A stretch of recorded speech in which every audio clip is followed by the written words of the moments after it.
eFootball 2026 5.1 update. Let's talk about the gameplay. This is what we're going to focus on this video. Now, I uploaded these two matches on purpose that I scored a lot of goals against certain opponents where I normally struggle. Typically Division 2 strugglers or ranked 10,000, 15,000 Division 1. It's because before this current patch, most opponent would just hold X and their players will intercept you in every angle.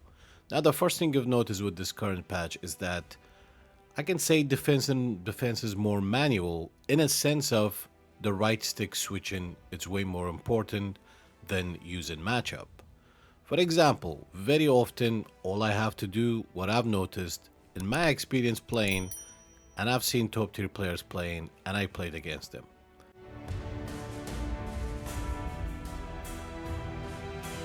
Now, every football jersey you see me wearing is actually from our sponsor Socrates.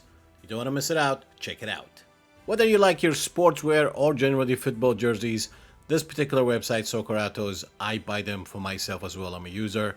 I think they find them the best replicas on the internet that I can find, especially is how affordable they are. Make sure to use my link on the description, and at the checkout you can use a promotional code, one word, that is PESEB. So ideally, they make a sale, I get a tiny commotion, you get a 15% off. Everybody's happy. Now what I've noticed is that all I have to do in terms of defending, just blocking the vertical lanes. Now as long as I switch fast and I anticipate and I switch to the correct players in terms of defending, especially in my own half, all I have to do block the passing lane, and the center backs usually block shots and close up. Now again, I don't want to say the defense is completely manual, because in a sense we say defense is more manual. Don't want to make it sound too fancy. You always defend with the right stick, you always switch with the right stick, right? You always switch manually. But at the current defensive system, switching to the correct players, blocking the lanes is way more important. Ideally, you would never press the player on the ball against good players or use teammate press. But in this current patch, I mean, personally, and I'm not just saying this because my win ratio is kind of pumped up by 10-15% more than any other phases, purely because people cannot just hold X and block you in every angle. I can dribble, I can build up, I can play wide, I can play quick passing. And don't get me wrong, the whole 20-year-old meta system, the formation, 3 narrow strikers, you know, playing one-touch pass followed by a first-time shot, that still exists. And I think aggression, the speed of the aggression is a little bit lower in most matches I've noticed. So in my opinion, I can only compare this current patch before the update. So in my opinion, this current patch is a good patch compared to the 4.5.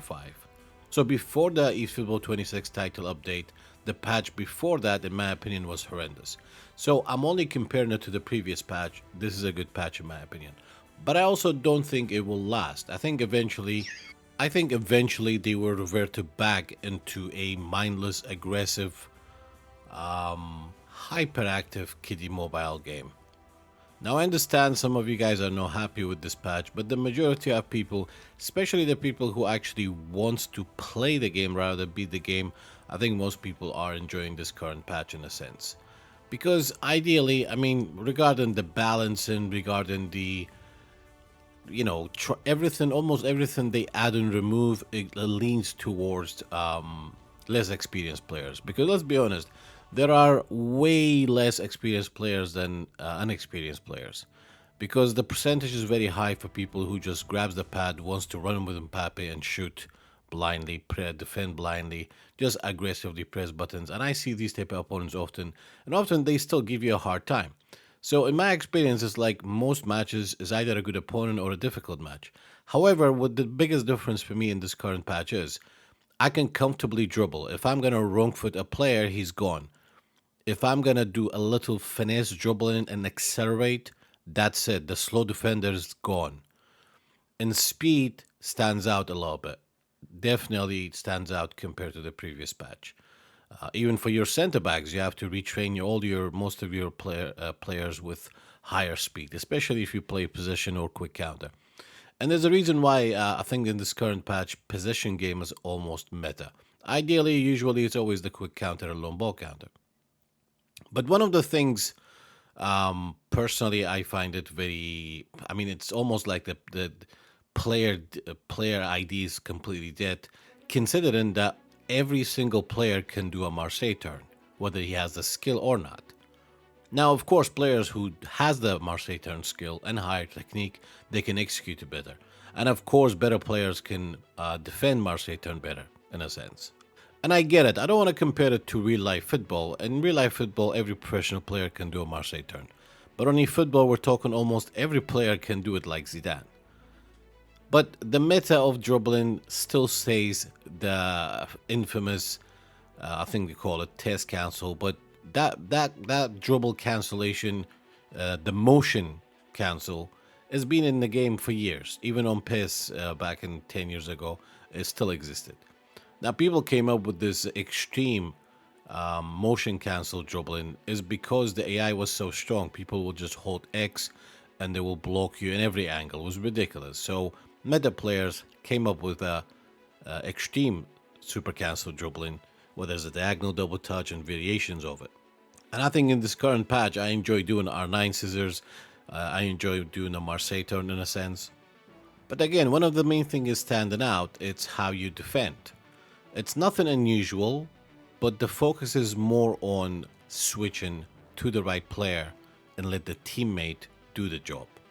So as long as you block these vertical lanes, especially the vertical lanes, you select the right player. And I'm going to give you an example. In the box, the player's coming at you.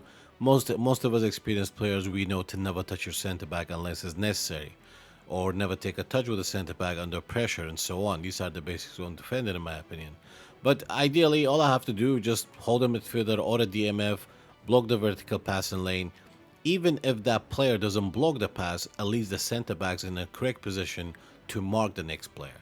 So fast switching, anticipated switching, and correct switching is the key in terms of defending.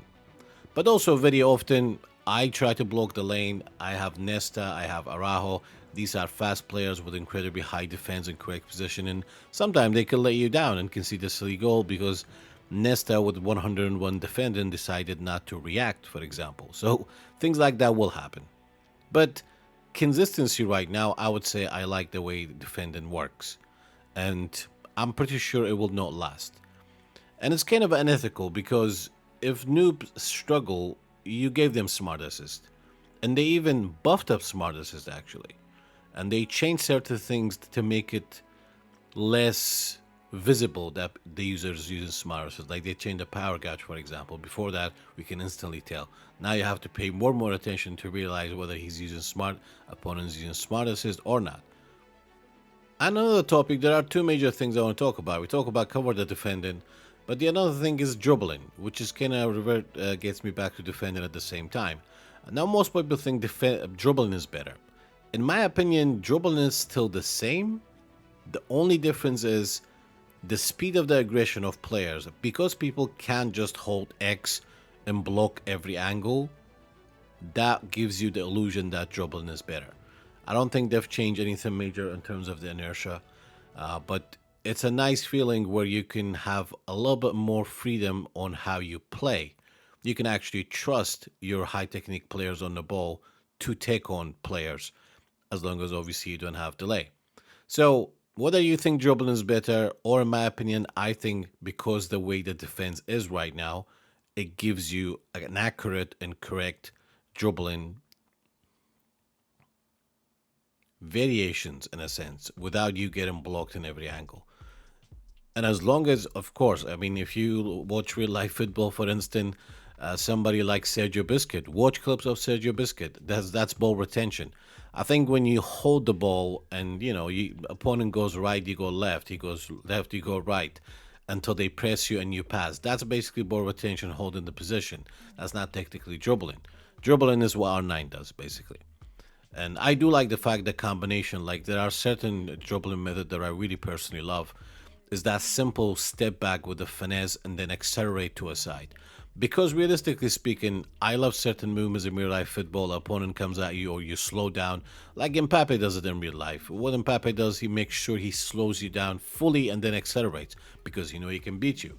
And that method kind of does work on, I mean, hit the training, practice that method when you slow down with finesse dribbling, go right and then accelerate to the left. And most players do fail for that, especially those who are still defending with extremely matchup. And I think if you ever need to use matchup, and often situations, of course, you still need to use matchup, but never hold it. I think that's a mistake I used to do very often as well, get into the habit. But generally speaking, I want to know what your opinion is this current patch. I played over 50 games. That I wanted to play more even after the update. Yesterday I played it as well. I didn't sense much difference. I did feel like the defense was a little bit more aggression. I don't know if they changed anything after the Thursday, which is the 22nd, but everything I say is based on a week before that, the week one when the new patch was released. And of course, with the eFootball 26 update, there are a lot of changes in the game. Certain changes I don't like, certain changes, it's just cosmetics really. Like, for example, the customization of stadiums, yeah, something is nice, but because you're able to buy elements for the stadium, like buy customization for your stadium, that gives me some sense of, are we ever going to get an edit mode now that they have a custom stadium while they are selling customization for the stadium? It makes me think that probably will never get edit mode. And the other feature is actually nice, where your opponent can see your custom stadiums. Your opponent can see your custom kit now, because I was playing against somebody and I watched the stream later. Usually, if you have a different kit, or if you have a kit that you bought, most often your opponent just see the default kit of the club that you selected. But now all these custom kits, where you buy them or you got them free, your opponent can see it. But the other thing is new. Obviously, your opponent can see your custom stadiums and everything in a sense. And certain things I definitely don't like in terms of how they change centered functions in the game. Like quick sub is important. I think if I talk about the list of the little essentials that can make everything easier in terms of user interface, this video will be like an hour long. And I'm not even going to get into details of the important stuff like we all ask for. But let's be honest, man, this is a business. I try to approach it in a terms of logical business perspective instead of a raging gamer. And I think they're definitely taking the route of extreme minimum effort, maximum profit in a sense. But that is the business. That is the free-to-play business model. Really, it's like take it or leave it. And they don't really listen to us. They don't listen to PES veterans. We wanted less assist. They added smart assist. We complain about smart assist. They buffed smart assist. We wanted more modes. They give us more extreme pack variations in a sense. But at the same time, I think me playing the game before without microtransaction, I think for a free game, I'm not using an excuse the game is being free, they can get away with every shit they do. I think in every pack review I say certain things they do is kind of unethical, like turning simple basic skills into a showtime skill, and then nerfing and buffing these skills. And often stuff like that, it's kind of like, for instance, nerfing heading to sell bullet heading, and then nerf bullet heading, nerfing long range curl to sell your blitz curl, and then nerf blitz curl. It's like it's a very vicious and bad cycle in a sense. But generally speaking, which I'm rarely happy about most things in the game, but look, man, this is the closest game to PES, and of course I love it, I play it. But that's what it is. When you love something, you complain, because if you never play, if you quit a game and you don't play and you still complain, I think that would be a weird part of it. But of course, I have high emotions and I express my emotion. I don't like to suppress my emotions to sound more positive in a sense. But as I said, I stand by what I said. This current patch on week one that I played it, compared to the previous patch before the 26 update, I personally like this patch. But we'll see how long it will last. And I want you to share your opinion as well about what I said and your experience. But the major problem is, regardless of how excited you are, you play, you get a new formation, you get new cards, you have a weekend, you play a gaming session, the online experience, it's still terrible, really. I don't get often laggy games, but the people from US basically, it's a ridiculous struggle. Maybe different states, and even in UK, I think cross-platform PS5 guys is kind of made the online experience not better in any sense. But beyond that, at the moment, I think there are many other things I probably forgot to mention. If I mention anything with this current patch in terms of dribbling, attacking, and so on, now of course I'm gonna make future videos about certain things change in terms of how you attack and defend with quick counter, long ball counter, and I try to come up. I try to upload more videos frequently because I've been letting down my channel for a very long time and it's almost dying. And I appreciate your support, of course. Hit the like if you like this video. Till next time, ciao for now.